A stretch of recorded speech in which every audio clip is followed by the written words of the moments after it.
Hey guys, so I wanted to start offering a little bit more kind of helpful tips and tricks or explanations. A lot of you bring up some really awesome questions during your sessions, and I would just love everyone to be able to learn from those. And to be honest, I love doing this kind of teaching videos. Sometimes more than I even love being at the gym with you all, as crazy as that sounds, because I love that so much. But I always was very conscious in college. I was not going to become a personal trainer. I really wanted to help people with everything else in life because personal training can only go so far. So I don't want to put myself in any boxes. So here I am. Take it or leave it. Hopefully you'll take it. And so something that came up, Annie had that really good comment about the bedtime snacks that you noticed at the end of that graphic. So somebody read it, yay! And so I wanted to talk a little bit about bedtime snacking. You'll see at the bottom, there's 3 tips for managing like the late night snacks, or maybe that 4th meal, depending on what you call it, or the snack that really meant to be a snack and turned into a whole meal, and just some different things that you can kind of think about. And again, all this is usually coming from a place of get to know yourself.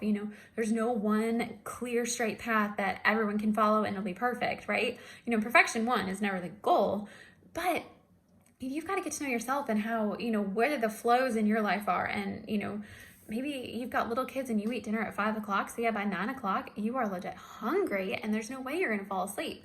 So just want to talk about some of those things because it's come up with a few people in the past as well. And so nighttime snacks, here we go. I'll stop trying to ramble. I try to keep these short, you guys. I'm so bad about that.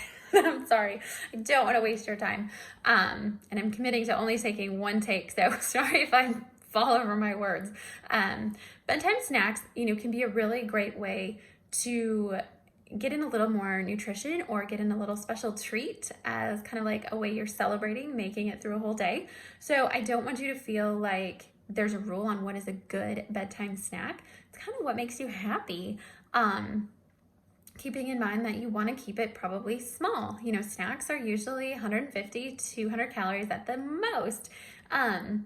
In size. So that's not, the entire bag of potato chips like I've been known to do at night. And I'm saying this because I've had to learn a lot of these and, really kind of get to know myself to be able to teach others. So that's all where this is coming from as well. So just keeping the size in mind. And this is where it may be wise to actually splurge on those individually packet things or individually wrapped things. So it's a one and done. And know that, commit to that ahead of time in your mind and not just be like, well, we'll just see how much I feel like eating.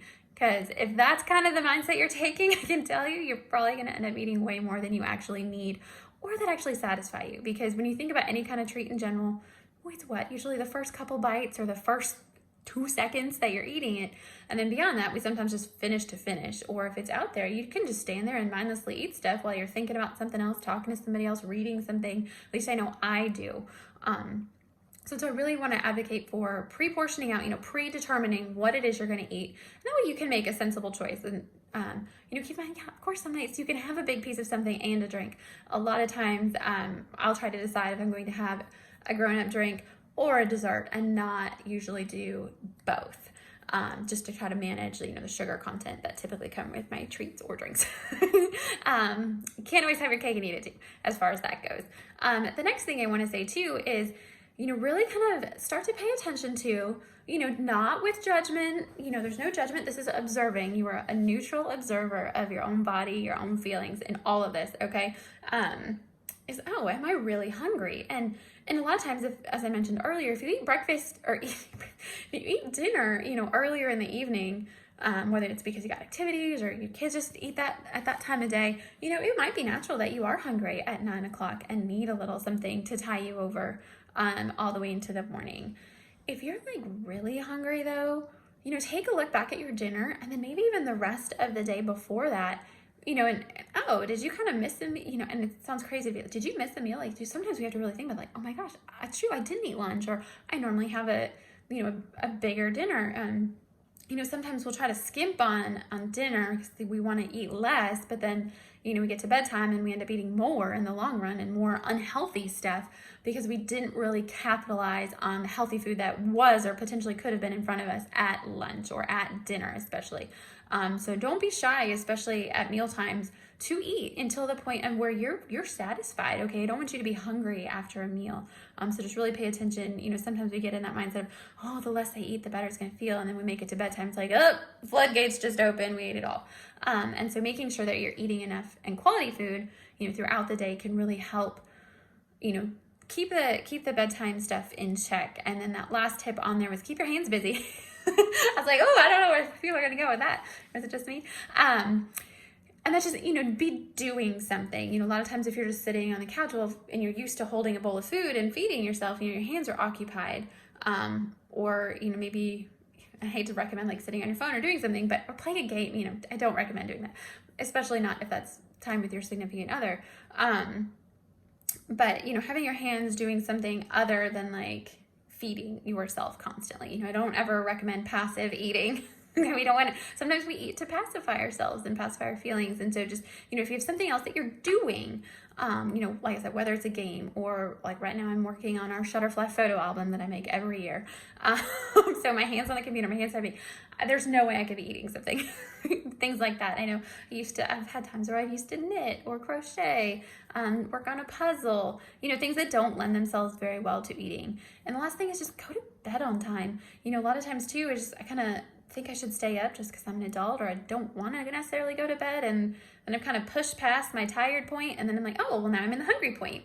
And it's common sense when you say it out loud like that, right? Like, go to bed when you're tired, especially if you have no reason to stay up, because you're only going to end up staying up longer, and the longer you stay up, the more hungry you are. So that's why I say that, go to bed on time. Not that you have to have a strict bedtime, but when you're tired, if you're ready to call it a night, that's your body's signal to you, and listen to those, pay attention to those, like, it's time to go to bed. Your body's not saying it's hungry at that moment. It's saying, we're done for the day. And I know your days are packed full. You're busy. Everything is just go.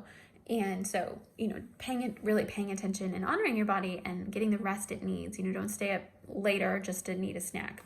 As far as that goes. And then just a brief background on, because this may help some of you, what actually happens, what kind of snacks are better. There's been some research out there that say like, oh, a complex carbohydrate is a really good bedtime snack for boosting some certain levels, but then you can read other, hormone levels, read other things that are like, no, a carbohydrate snack is the worst thing to have before bed, because the longer the greater your window from like dinner to breakfast without carbohydrates stimulates that natural ketosis that your body goes into when it's sleeping.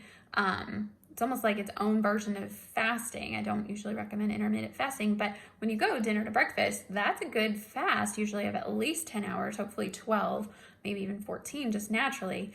And so anytime you have a snack, especially one with carbohydrates, you're breaking that, and then your body's not going to get into its natural state of fat burning when you're in your sleep cycles, so much if you've flooded your system with carbohydrates right before bed.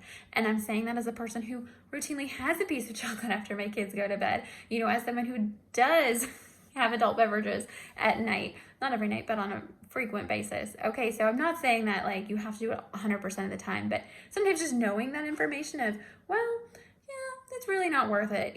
Oh, I am going to go to bed earlier, or oh, maybe I'll have like a handful of almonds with maybe, a couple raisins. It's sweet, it's salty, which is usually something that I really like at night. That may be enough, and just portioning that out in a little handful and putting it all away, or, someplace you're not going to just easily go back to. So I hope that helps, and I hope everyone has had a good week, and I will talk to you later.